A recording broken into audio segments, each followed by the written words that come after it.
মাননীয় chief whip, আপনি কি কিছু বলতে চান? একটু তাহলে দয়া করে একটু বসুন। আরেকজন মেম্বার কি বলতে চেয়েছিলেন, আমি ওনাকে আগের সুযোগটা দিব।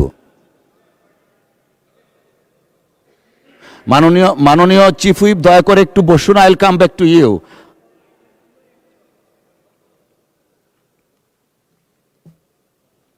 একটু মাননীয় চিফ হুইপের ইয়াটা দেন, মাইকটা দেন প্লিজ।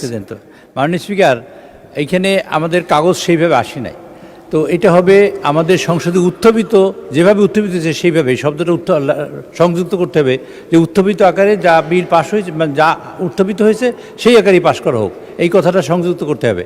এটা না হইলে এটা একটু গ্যাপ থেকে যায়, এবং লেজিসলেশনের জন্য এটা খুব ইম্পর্টেন্ট শব্দ। ধন্যবাদ আপনাকে।